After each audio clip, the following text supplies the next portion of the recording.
আজকে শেয়ার করব পারফেক্ট ঝরঝরে পোলাও রেসিপি। পোলাও কিন্তু আমরা কম বেশি সবাই রান্না করতে পারি।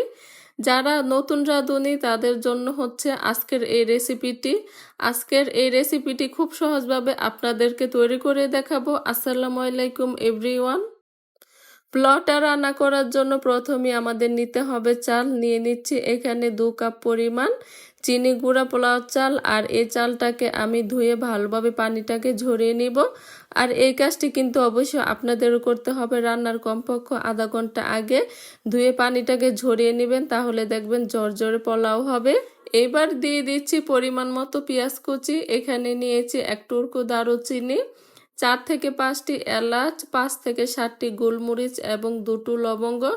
আর দিয়ে দিচ্ছি পরিমাণ মতো রেগুলার রান্না করা সয়াবিন তেল। এবার সবগুলো উপকরণ হালকা বাদামি কালার করে ভেজে নিব। সবগুলো উপকরণ বাদামি কালার করে ভেজে নিয়েছি। এবার দিয়ে দিচ্ছি পানি।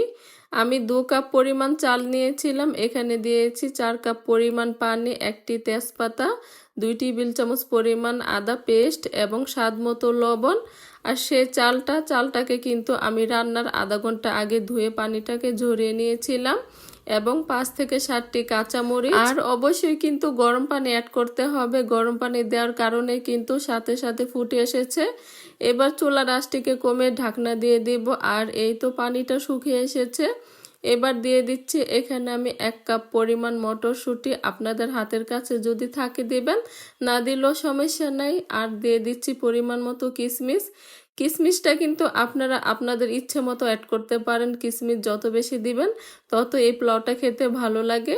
পানিটা যখন শুকিয়ে এসেছিল তখন আমি চুলার আঁচটিকে কমিয়ে 10 থেকে 15 মিনিট আমি দমে রেখে দিয়েছিলাম। এবার আবারও ভালোভাবে নেড়ে চেড়ে দিচ্ছি।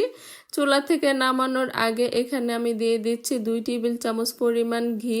আর দিয়ে দিচ্ছি পরিমাণ মতো পেঁয়াজ বেরেস্তা ভাজা। আর অবশ্যই চেষ্টা করবেন এই পেঁয়াজ বেরেস্তা ভাজাটা দেওয়ার জন্য, তাহলেও কিন্তু পোলাওটা খেতে অনেক বেশি ভালো লাগবে। আরেকটি কথা, পেঁয়াজ বেরেস্তা ভাজা দিয়ে ঢাকনা দিয়ে কিছুক্ষণ ঢেকে রাখবেন, তাহলে দেখবেন পোলাওর মধ্যে সুন্দর একটি ফ্লেভার ছড়াবে। আর এরই মাঝে তৈরি হয়ে গেল পারফেক্ট ঝরঝরে পোলাও। এটা যে কিনা পোলাও রান্না করতে পারে না, সেও কিন্তু খুব সহজে পোলাওটা রান্না করতে পারবে। আর খেতে কিন্তু ভীষণ মজা ছিল। এইভাবে পোলাও রেসিপিটা আপনারা এই ঈদে বাসা ট্রাই করে দেখতে পারেন। সবাই কিন্তু আপনাদের প্রশংসা করতে বাধ্য হবে। রেসিপিটি যদি ভালো লেগে থাকে আমার চ্যানেলটাকে সাবস্ক্রাইব করে পাশে থাকবেন। এবং এরকম আরও নতুন নতুন রেসিপি পেতে হলে অবশ্যই পেজে দেখে থাকলে পেজটাকে ফলো করতে পারেন। আজকে এখান থেকেই বিদায় নিচ্ছি। সবাই ভালো থাকবেন, সুস্থ থাকবেন। আল্লাহ হাফেজ।